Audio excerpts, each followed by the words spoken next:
నేను బుట్టాయిగూడెంలో కొత్తగా నేను సేవకు వచ్చాను. 94 జూలై 18కి వెళ్ళాను సేవకి. అప్పుడు దాకా చిన్నప్పటి నుంచి దీపం బుడ్లో నేను ఎప్పుడు పడుకోలేదు, భోజనం చేయలేదు.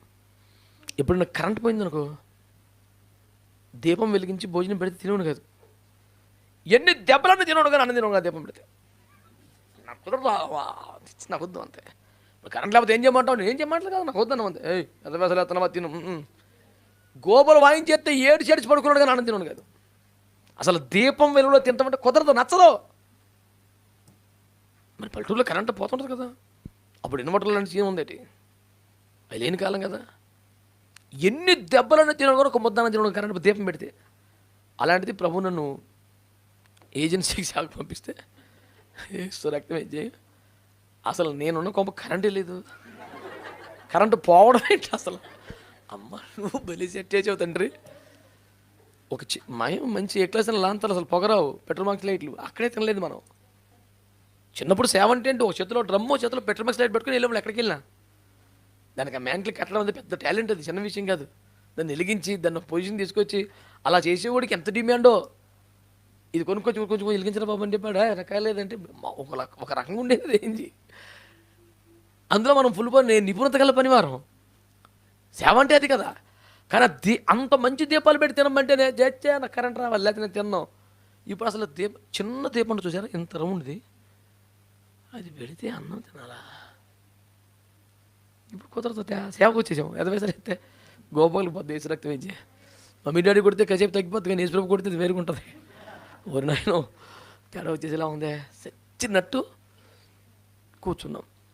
ఇందులో ఇంకో బీభత్సమైన కార్యం ఏంటంటే, నా లైఫ్లో అట్టిగా కూర తినలేదండి ఇప్పుడు దాకా. అది చెడ్డ చీరా గట్టిగా అంటే కూరగాయలు చాలా తినేవాడు కదా, పొట్లకాయ అని ఇంక బోల్డ్ ఉన్నాయి లిస్టు. అసలు అన్నీ తినాలని డాడీ రూలు.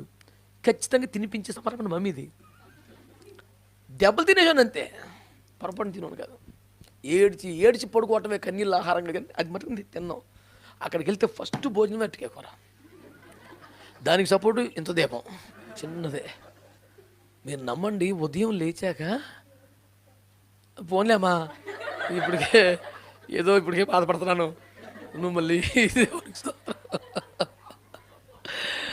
దేవుడిని ఒప్పేసుకుంటున్నాను కదా మరి. మీరు నమ్మండి, మొత్తానికి ఎప్పుడో కొట్టుకొని ఆ మడత మంచంలో పడుకొని అయ్యి బాబు అయిపోద్దని లేచాకండి. మీరు అన్నిటికన్నా ఏడుపు వచ్చేసి బయట చెప్తున్నాను. ఇలా అనుకుంటే నల్లగా ఉంది మసి.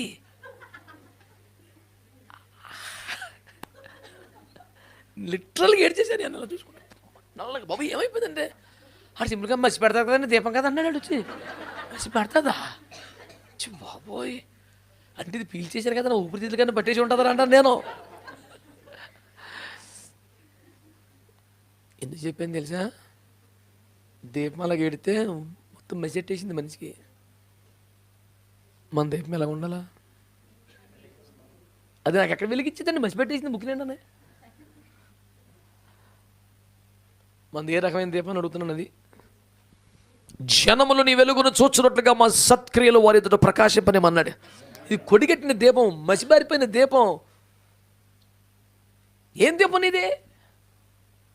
తయాటగా వెలుగును చూడగలిగేలా ఉండాలంట. 98వ సంవత్సరం నాకు ఎందుకు దేవుడు అలా సెట్ చేస్తున్నాడు అప్పుడప్పుడు. 98వ సంవత్సరం లైఫ్లో మొదటిసారి 40 రోజులు ఉపవాసం ఉన్నాను. ఆ తర్వాత చాలాసార్లు ప్రభు కృప ఇచ్చారు, కానీ ఫస్ట్ టైం లైఫ్లో అంటే మా ఉప్మా తినేసి జ్యూసులు తాగేసి కాదు, ఉపవాసం కంప్లీట్గా ఉపవాసమే. 24 గంటల్లో ఒక గ్లాస్ మజ్జిగ తాగి ఉండి అలా 40 రోజులు ఉపవాసం ఉన్న తర్వాత శనివారం 40 పూర్తయ్యేలాగా 41వ రోజు ఆదివారం సంఘం అందరితో ప్రార్థన చేయించుకొని ఒక 2 ఇడ్లీ దాకా అట్లా ప్లాన్ చేసుకున్నాను. సరే అయిపోయింది. సరిగ్గా 2 ఇడ్లీలు తిని ఉపవాసం విరమించాను, పచ్చడి కూడా ఏం వేసుకోకుండా.